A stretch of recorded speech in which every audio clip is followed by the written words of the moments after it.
This conference will now be recorded. This will mean that you'll get access to this information post-recording, and we'll obviously send that out as well. Please ensure that you keep your microphone on mute. So I can control them to a certain degree, but every now and then one sneaks through, and there'll be an opportunity potentially later on to contribute if necessary. And what we're going to do in terms of the questioning is that post Tom's kind of talk, we'll open up to the group for questions.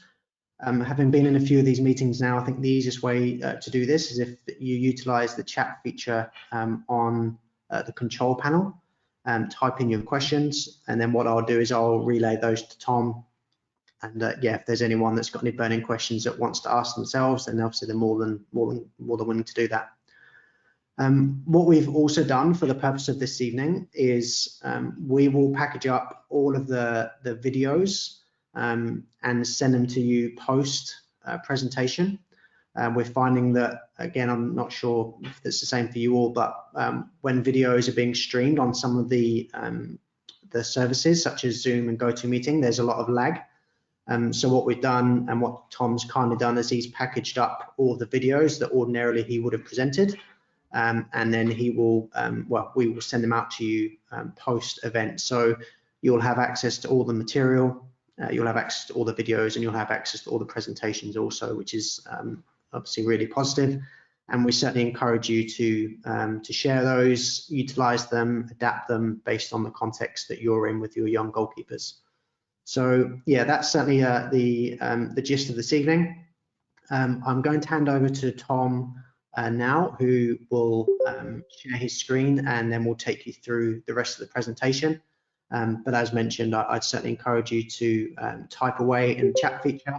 And again, if there's any additional questions, then we'll certainly get to those throughout. So Tom, welcome, and thank you for giving up your time this evening for coaches of the pre-academy and beyond.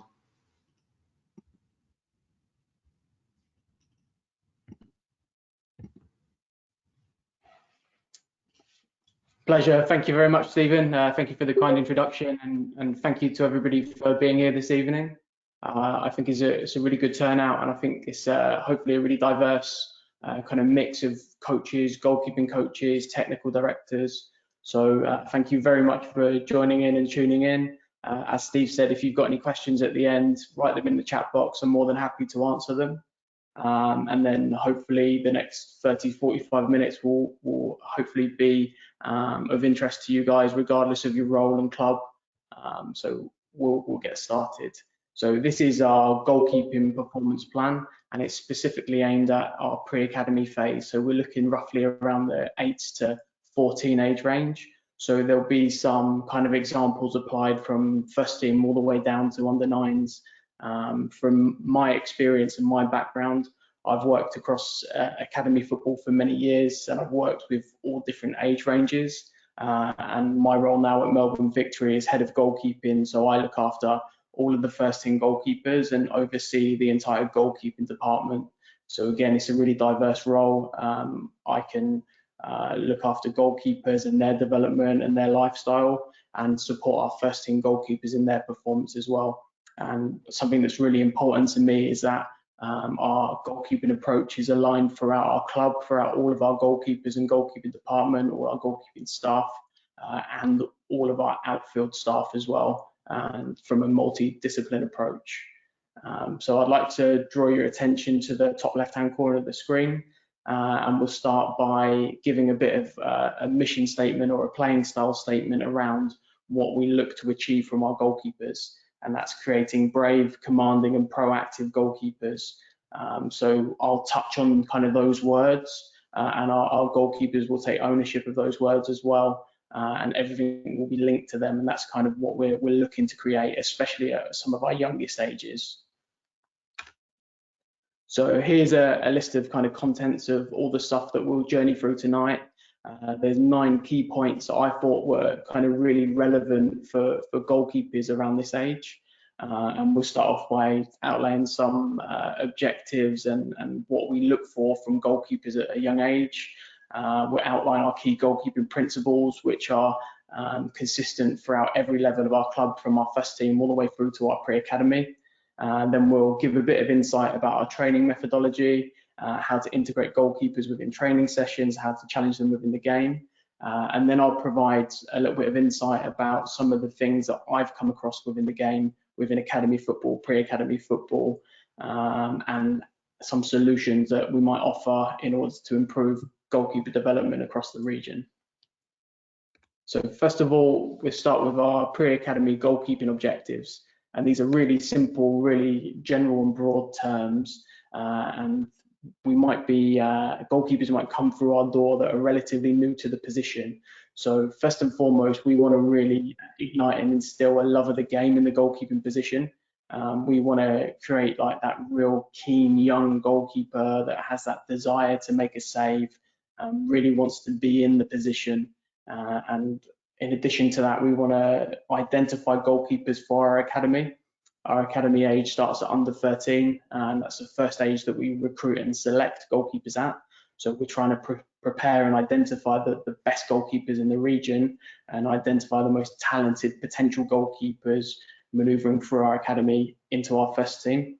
And we also want to educate players and coaches around the region about what our Melbourne Victory goalkeeping philosophy actually is and what it consists of, and try to educate our young goalkeepers in the key goalkeeping principles.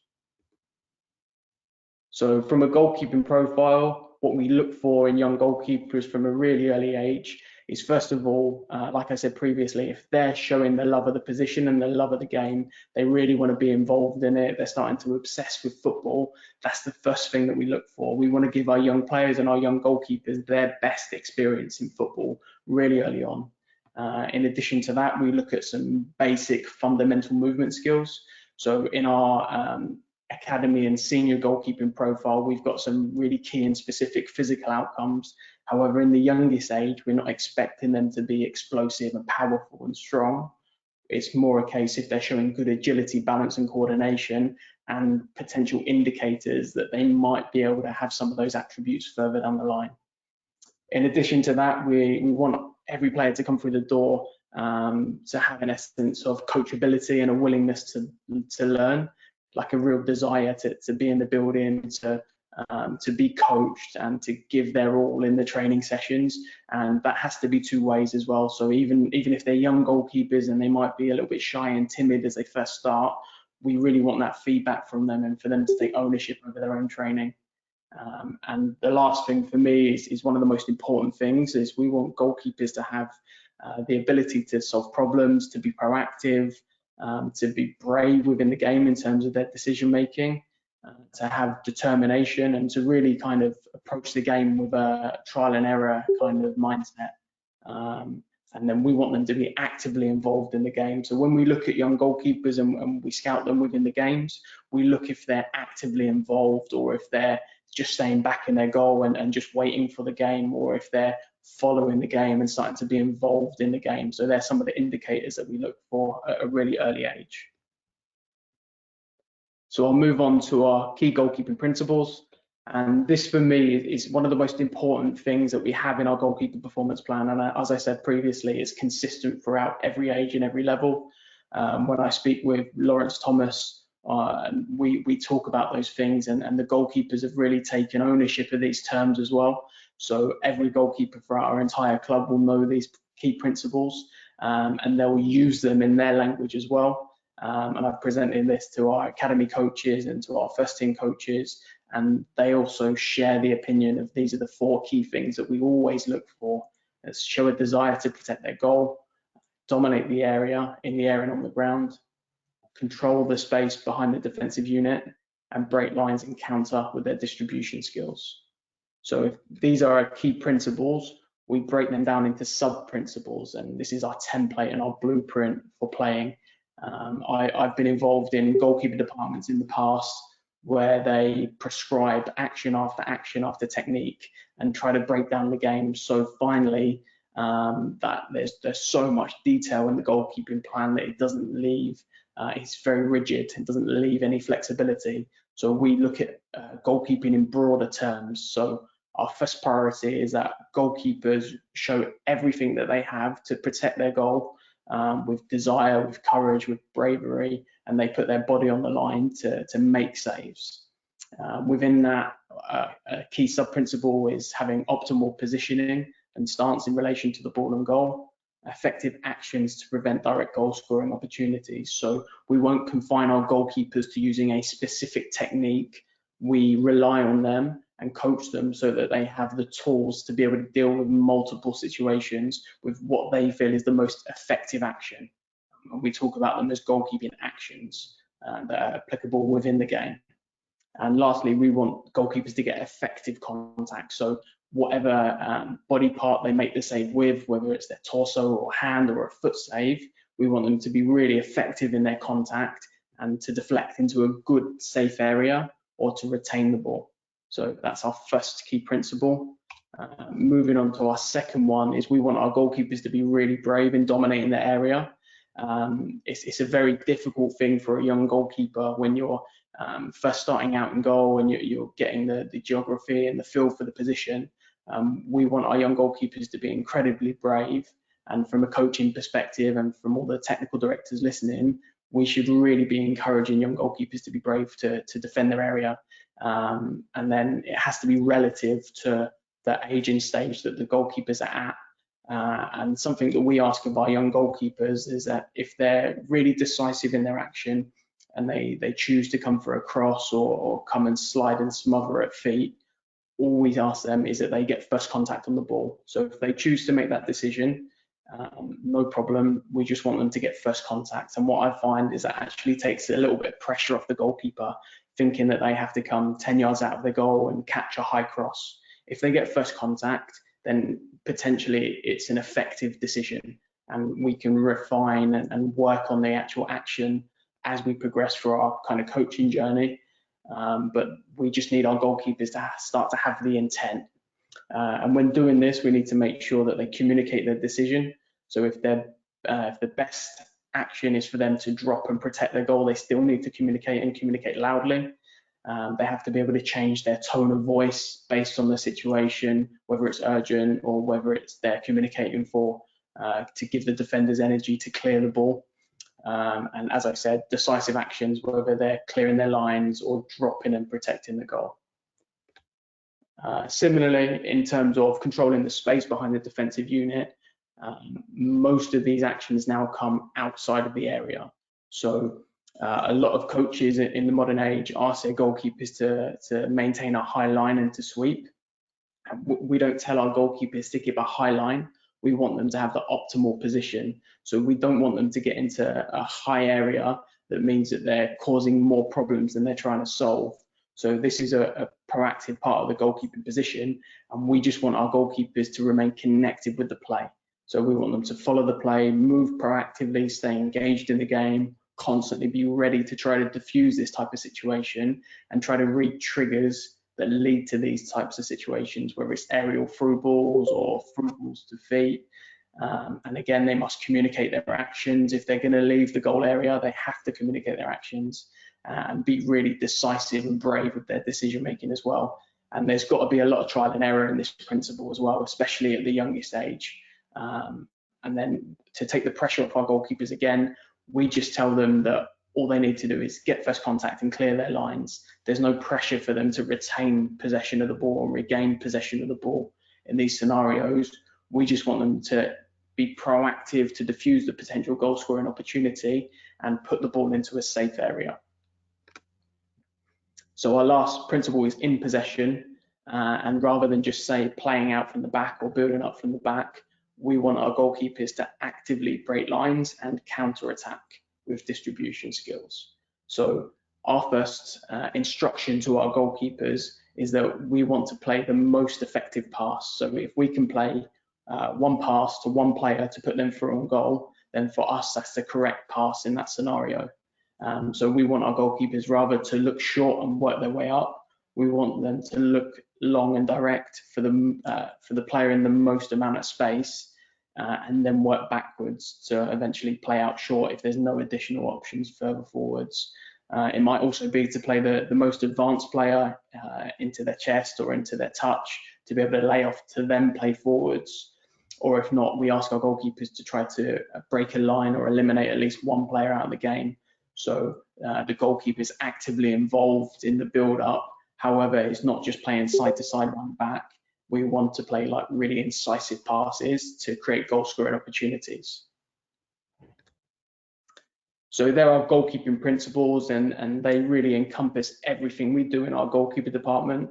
So they're broad terms with a lot of movement and flexibility. However, all of our goalkeepers are aware that that is their style of play, and those are the attributes that we're aiming for. How we do that in our goalkeeper specific methodology is that if we're asking our goalkeepers to be able to play a certain way, we have to expose them to those type of situations in the training environment. And as Steve mentioned earlier, we've got video footage of all our key goalkeeping principles and our goalkeeping specific training methodology that we'll send after the presentation. So this is the training methodology that we use in our A-League side and within our academy as well. And this kind of aligns to our outfield training spectrum as well. So we look at our first practices about independence and trying to progress and develop the player independently. And then we look at how they link and integrate with the team after that. So these are the 5 key phases of our kind of session design or session structure for our goalkeepers. And again, it's kind of a blueprint and a guide for our coaches to utilize to try to get some of the key principles into the training practice. It's not designed to be a really rigid and structured process, so there's room for maneuverability and flexibility based on time and that type of thing. So this is the blueprint for the first team in the academy. So what we're trying to do now is really align what we do in the first team, the academy, into the pre-academy. So we've created a goalkeeping session structure that's applicable to these kind of age ranges, that kind of under 9 to under 12 range or under 9 to under 14 range. Where we start is the goalkeepers arriving, they come through the doors and then they can get a ball and play straight away.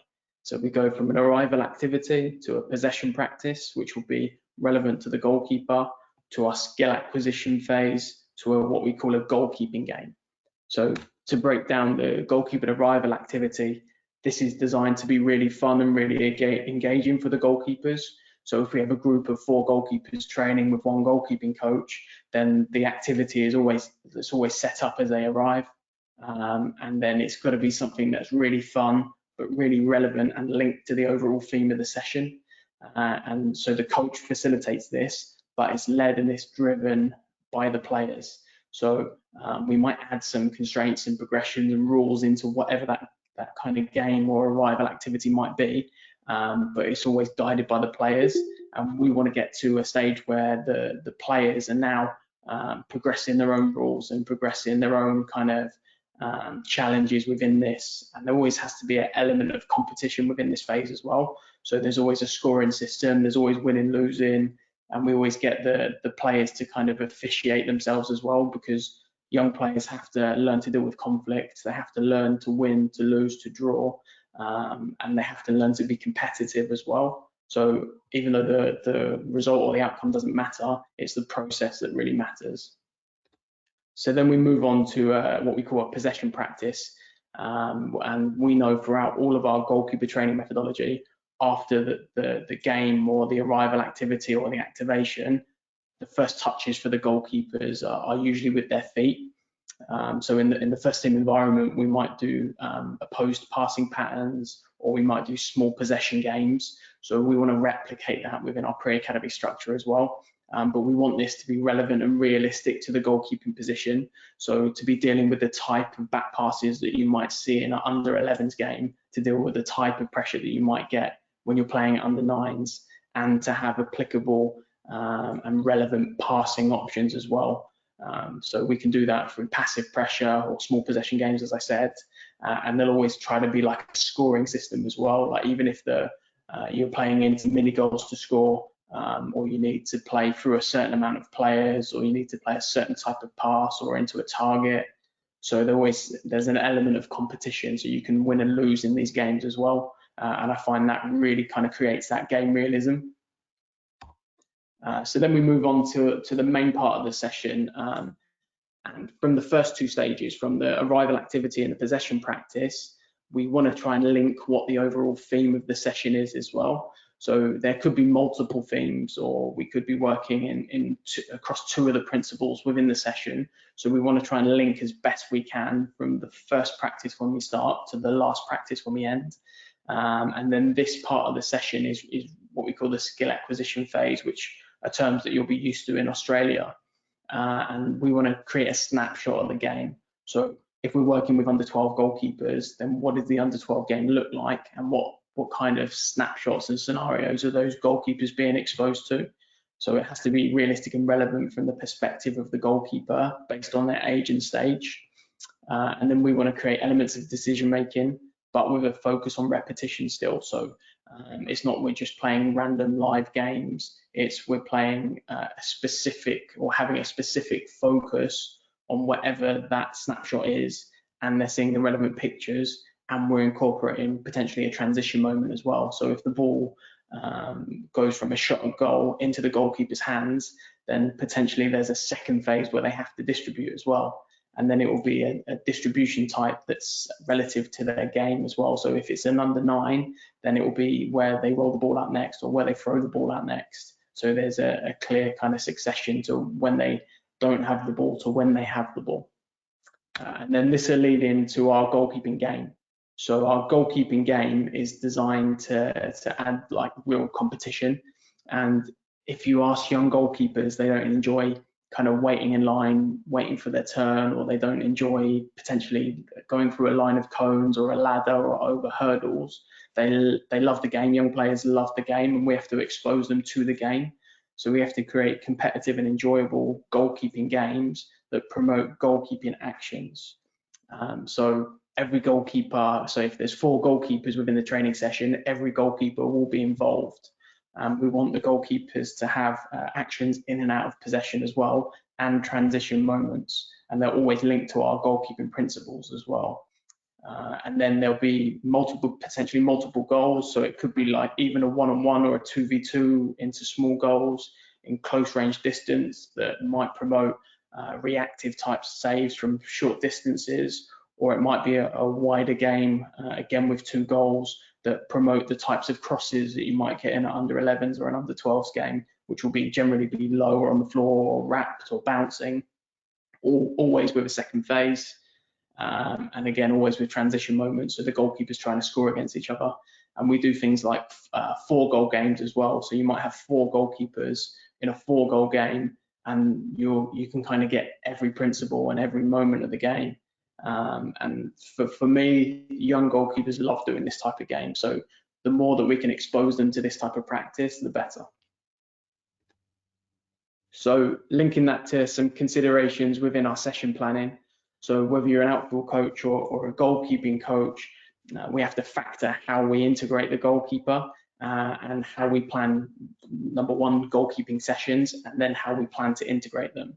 So these are kind of some key like buzzwords that I've come up with for how we plan sessions and what considerations we make to integrate in the goalkeeper. So we'll plan, if in the pre-academy, we'll plan our 4 stages of arrival activity, possession, skill acquisition, goalkeeping game, and then we'll plan for these considerations as well. So if we look at specificity and relativity, the goalkeeping game is going to be much more specific and relevant to the actions within the game, say in comparison with the arrival activity. The complexity might be based on the age of stage. So within a goalkeeping session, if you work in clubland, you might have an under 9 goalkeeper and an under 11 goalkeeper in the same training session. So how can we then make that session more challenging for the older goalkeeper while still challenging the young goalkeeper as well? So having considerations for the individual player, but so everybody has a benefit within the session. And the next point is really important for me is geography. So making sure that the goalkeeper is in a realistic position to what they would be in a game. So if you're asking your goalkeeper to sweep and defend through balls, then they need to be doing that on the edge or outside of their penalty area.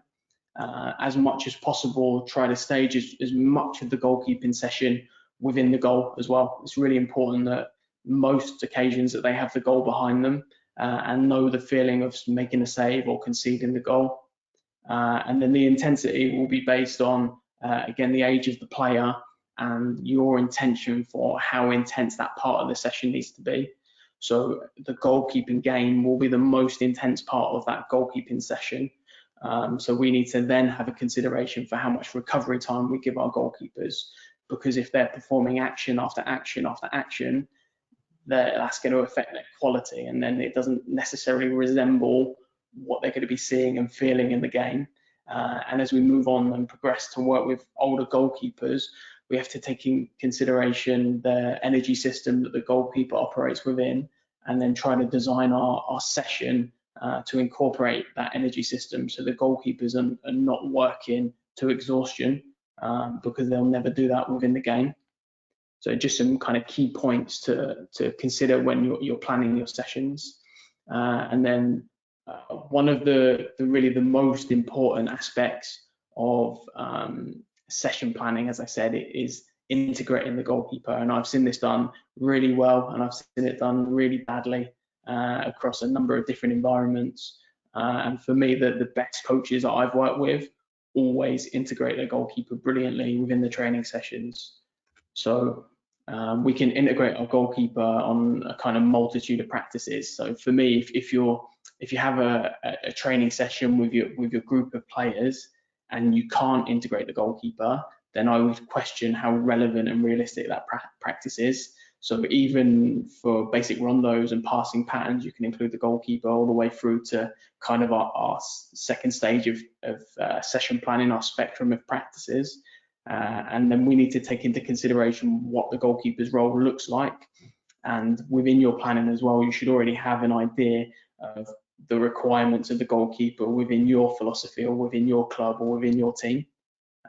So some things that I've come up with, some ideas how we can integrate our goalkeepers better within specific types of session is, first of all, if we're doing a passing pattern, you can incorporate the goalkeeper at the base of the passing pattern, or you can start with a goal kick, or you can even end in a finish. So if you don't have the privilege of having a goalkeeping coach within your club, then this is a key way to integrate your goalkeeper from the first part of your training. In addition to that, one thing that I've found like tremendously beneficial, and I know a lot of clubs and teams do it, is involving our goalkeepers within possession practices. And the best way to do that is to include them as target players on the end of the practice, because that's the most realistic and relevant picture in comparison to the game. And then you can, if you're working with really young players, you might give them kind of safe areas to operate within, so they're not under pressure all the time. And they're not affecting the overall quality and the standard of the session. And I find the more you expose young players to doing this type of practice, the better and better their decision making gets.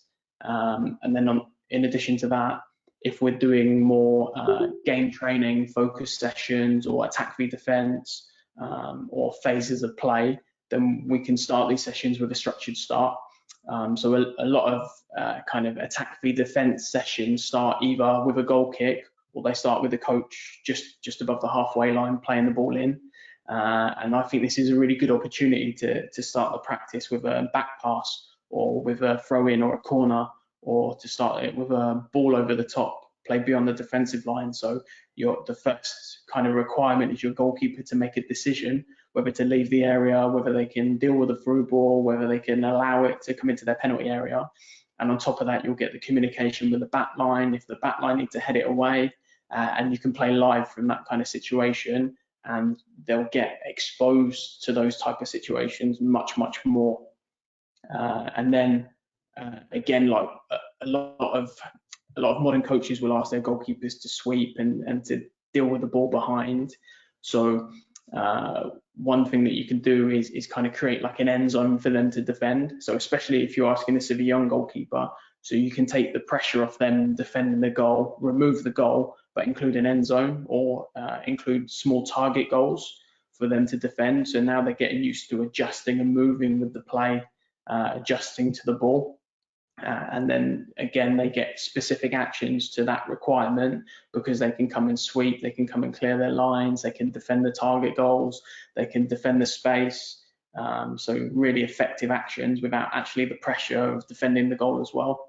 And then the last thing for me is something that I've seen across a number of different environments is when you're working on set pieces, and again, this will be at the older age group, but after the corner, play live. So there's got to be a transition moment to keep it realistic and relevant. So give your goalkeeper the incentive of coming to claim the corner, because now there's a transition moment, and that could be counter-attacking to another goal, or counter-attacking into small goals, or into a player into an end zone. So it keeps the session kind of live and realistic and relevant. And then that moves us on to how we challenge the goalkeepers within the game. So we've kind of looked at our goalkeeper specific session, how we integrate our goalkeepers, and now we need to kind of observe our goalkeepers in the game. And these are some kind of key challenges that I've come across that really work for the goalkeeper. So again, if you don't have the benefit of a goalkeeping coach, then these are really good ones for outfield coaches to give in terms of their information to their goalkeeper. And first of all, dependent on the opposition, you might be playing a team that you're significantly stronger than. So you might be dominating the ball. So you can provide your goalkeeper with challenges in terms of how many touches, how much time, how many players they take out of the game, and give them really specific challenges that meets the requirements of their position within that game. In terms of organisation, and again, this will be moving to under 12, under 13, under 14 age groups, is a key thing for me is give your goalkeeper the exposure of understanding rest defence and how your rest defence looks. Because if you get your goalkeeper to understand how you want your rest defence to look, then give them the ownership of organising that within the game. So every time the ball is in the attacking third, or it breaks down one side, then your goalkeeper can organise where your centre backs need to be, where your opposite fullback needs to be, where your holding midfielder is. And if you've given that responsibility, then that's something left that you need to focus on. But believe me, players get this wrong at every level. Even in the A-League, we have to remind players all the time, and we see it all the time, that teams make mistakes in their rest defence and their organisation. So it's a really key one to get your goalkeeper on side early. In addition to that, we view our goalkeepers as leaders on the field. So the goalkeeper is not always actively involved in the game. They're not performing actions all the time. I think the goalkeeper on average gets a touch every 2.5 to 3 minutes, with kind of 30 plus touches per game. So we want our goalkeepers to be leaders on and off the field. So again, give them challenges in the changing room in preparation for the game.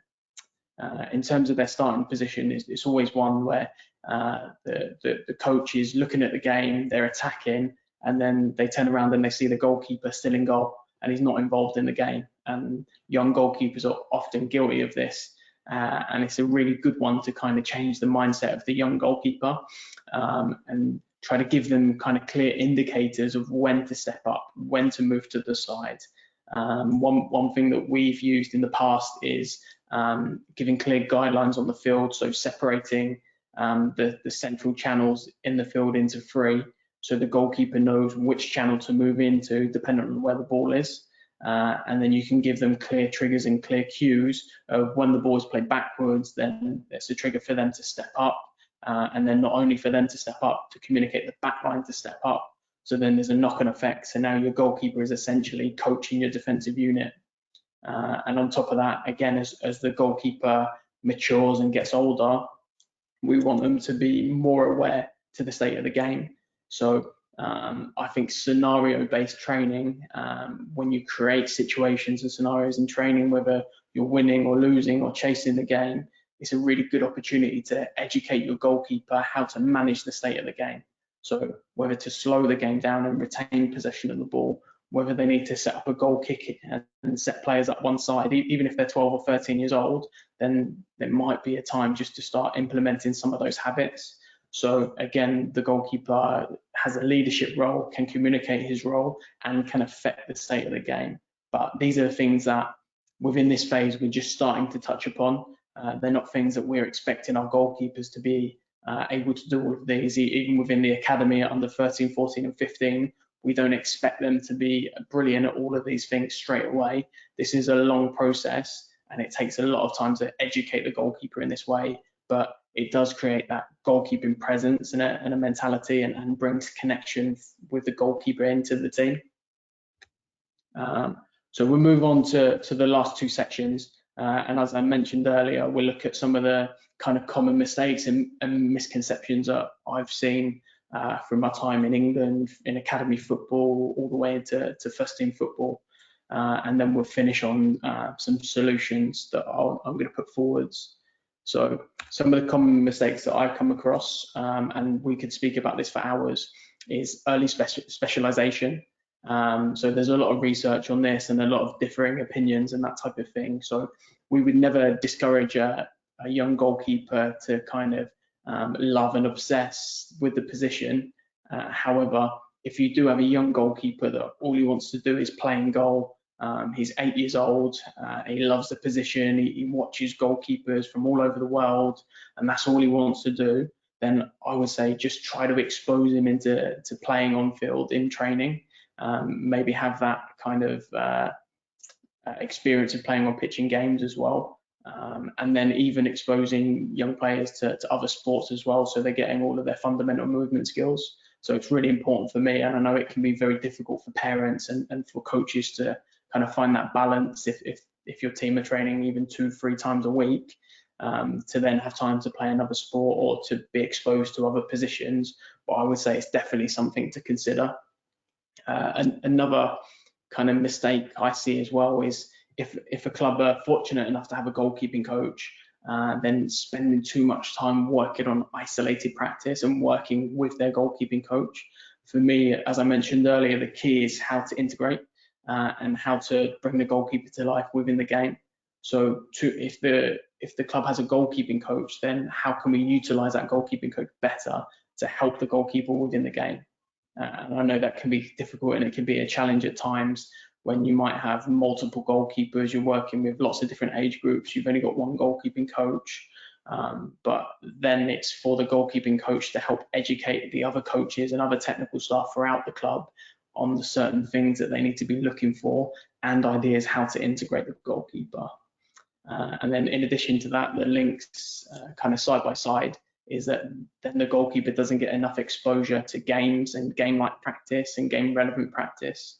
And then the worst one for me, and a lot of teams and clubs, and even myself have been guilty of this one, is repetitive, unopposed, unrealistic finishing practices. So a lot of teams in pre-match warm-ups, even in training or matchday -1, kind of create this illusion of players wanting to hit the back of the net.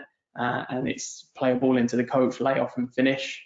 And you might have a queue of 10 players, and they might have 10 shots each in the space of 10 minutes, and you might have one goalkeeper working. So for me, that type of practice, like, first of all, your goalkeeper is going to be exhausted, is going to be demotivated, you're going to encourage bad habits, he might start to guess, he might start to just give up. So as much as possible, try to, even on game day warm-up or matchday -1, try to involve some sort of opposition and only make it relevant for the players that are involved in that practice. So most goals are conceded within that kind of 12-yard zone, within the lines of the post, with a first-time finish. So these are the types of practices we need to expose our goalkeepers to, not just like a layoff and a two-touch finish from the edge of the box. So from a coaching perspective, this is a real opportunity to try to correct this one as well. And then in addition to that, when they're older, they're going to be working in the incorrect energy system as well. So it's going to be kind of counterproductive to their development.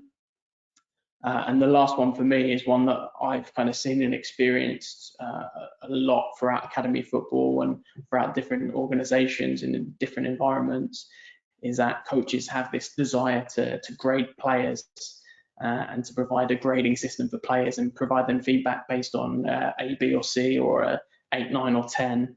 And I would say as much as possible to try to avoid giving a player a score, because first and foremost it's subjective and it's based on the opinion of that coach.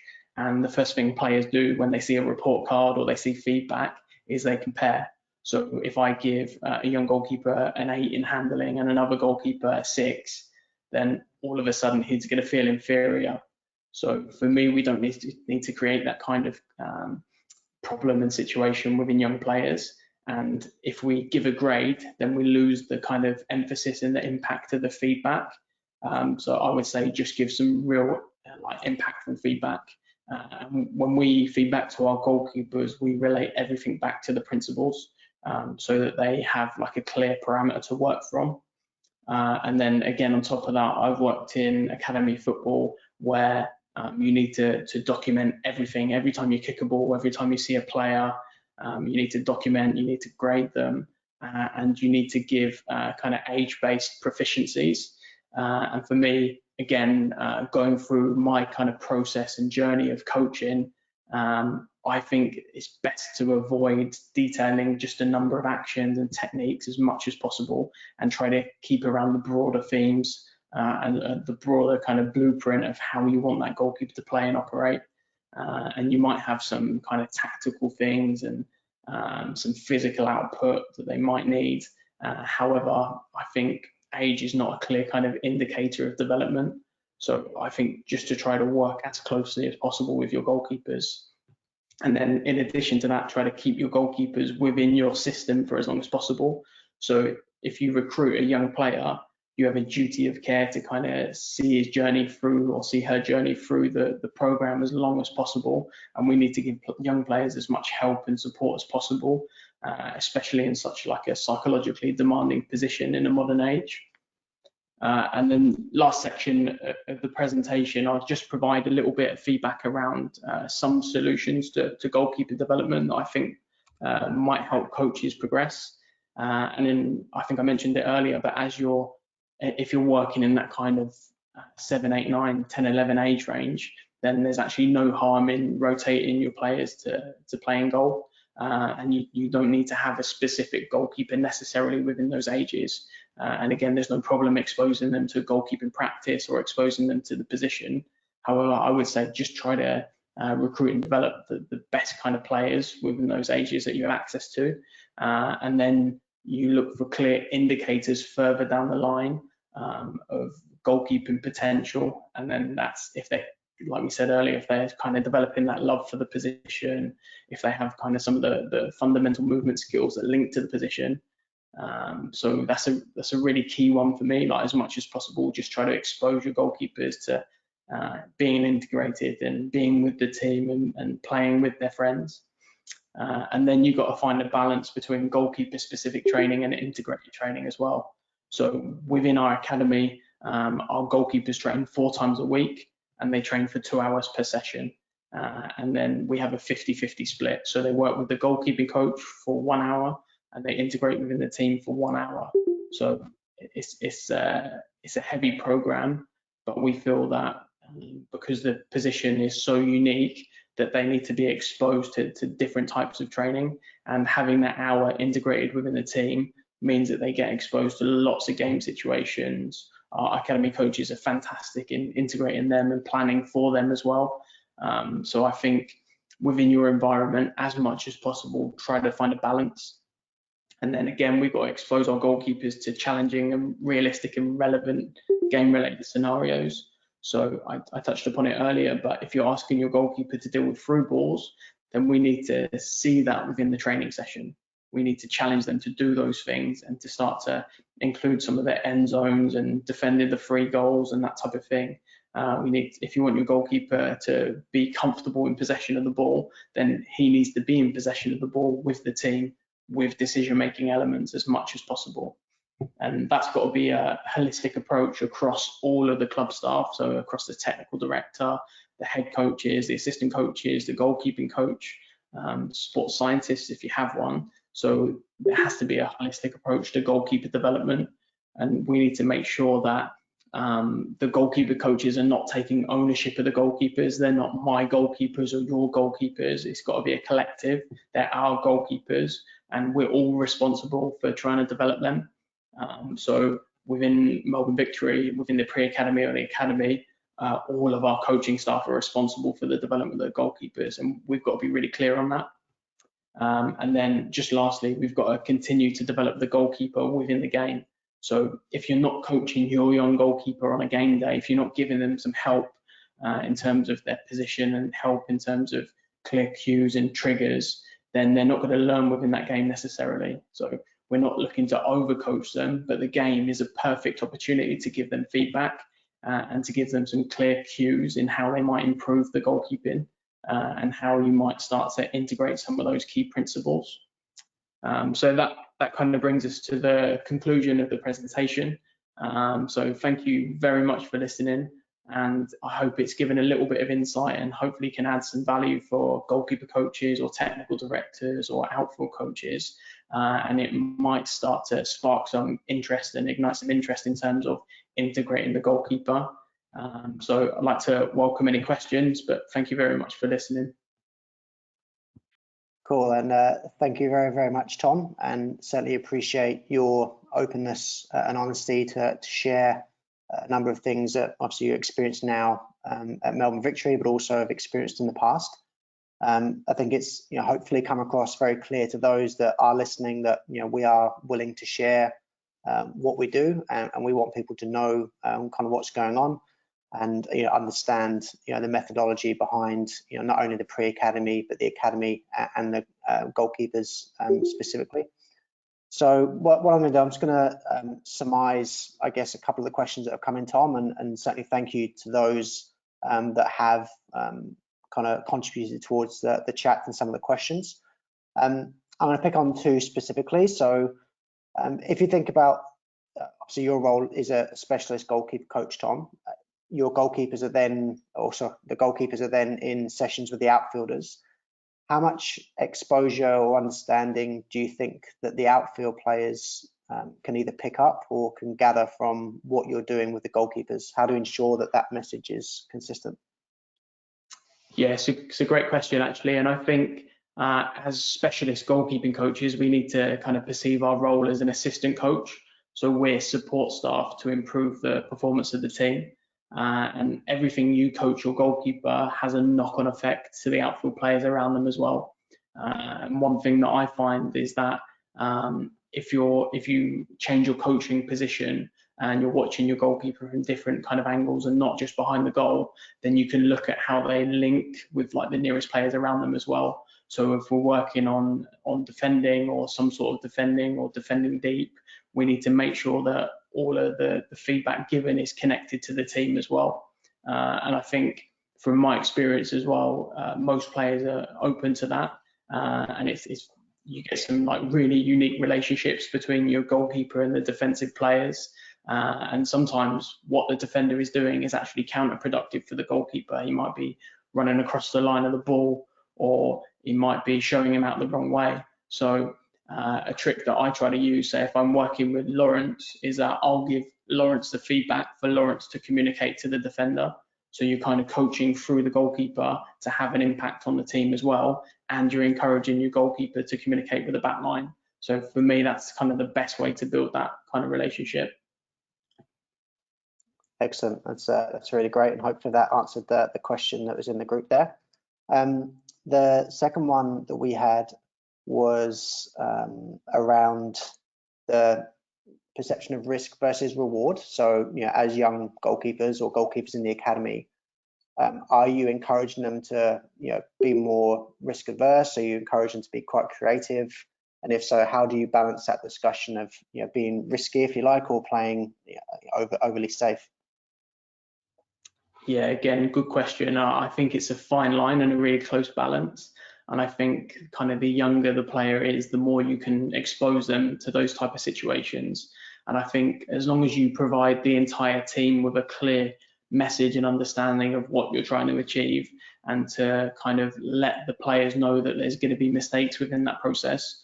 So I always try to give the players like a trial and error approach or a problem solving approach, where they may make mistakes and it may lead to a goal, but as long as everybody's on the same lines, then there's an acceptance of that. And I think that as long as you're not asking ridiculous things of your goalkeeper that is going to be counterproductive, as long as you're not asking them to maybe like I don't know, play too high or put them into areas where you know they're going to create problems and mistakes. But I think the younger the player is, the more kind of rewarding it is for them to experiment in the game, especially when there's no kind of pressure on the outcome of the game as well. So I think as long as the players are on the same page and it's not so counterproductive to the development of the goalkeeper or the team, then you've got to try to find that balance. Excellent. And you know, the context that we have at Melbourne Victory, certainly in the academy, is that they train, as you mentioned, 4 times a week.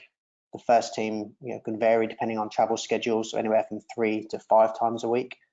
You know, if you're giving recommendations to coaches that are in, say, community football or NPL football, you know, is there, you know, an ideal amount of days or accumulation of hours, or like what kind of prescription would you provide them in terms of ensuring that the goalkeepers are exposed to enough goalkeeper training? Yeah, again, I think it's about every time a player walks through into your training ground and comes into your training session, I think every player, more often than not, has to be involved in some type of game, and that's the goalkeeper inclusive as well. So say, for example, if you train 2 days a week, then the goalkeeper needs to train with the team 2 days a week.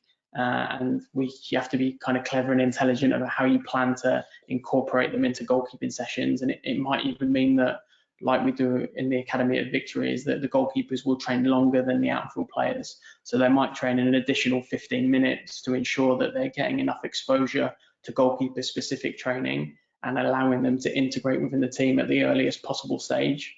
And then the outfield coach always has to be ready for the introduction of the goalkeeper. And it's a fine art to try to plan and time it. But if you have a practice over 2, 3, 4 weeks, then you can get a really fluid and clear process. So I would recommend that. And for me personally as well, if I was a young player, I would want to be involved in the games. I would want to be involved in the teams. I would want to have the opportunity to win in small-sided games and to build relationship with the outfield players. So try to expose them as much as possible without sacrificing too much in either area. Excellent, excellent, and some really great tips there, which, you know, I'm hopeful that, you know, if you're working in community football with young footballers or even working through into seniors, you know, there's certainly be some relevant information. And, you know, certainly excited, you know, with the future, obviously the pre-academy, you know, within this as well. And, you know, we're very fortunate that we've got someone of your caliber, Tom, that's putting as much effort and energy into, you know, devising these types of plans as possible. And, you know, just to finish up, you know, we're really excited to kind of have you around, and thank you again for your contribution this evening. To all those that are listening, again, I'll be sure to ensure that all of the information that Tom has spoken about this evening is shared with you. And again, we'd certainly encourage you to use that, utilize it, and ensure that you can integrate that into your current coaching practice. And just lastly, you know, as we've continued to do throughout this period, you know, we will continue to offer you know, these types of opportunities for you. And as mentioned earlier on, we're very open to sharing, and if there are any areas that you'd like to know more, please do let us know. You know, hopefully it's come across that, you know, we are willing to share and contribute and help to grow the game locally. Lastly, just want to thank you all again for joining. Thank you to all of our regulars that have been with us every single Wednesday evening. Welcome to everybody that was new, and we'll certainly look forward to seeing you again in the next few weeks when we run our next event. So again, I'll be in touch. Thank you again, and we'll see you again soon. Thanks, team.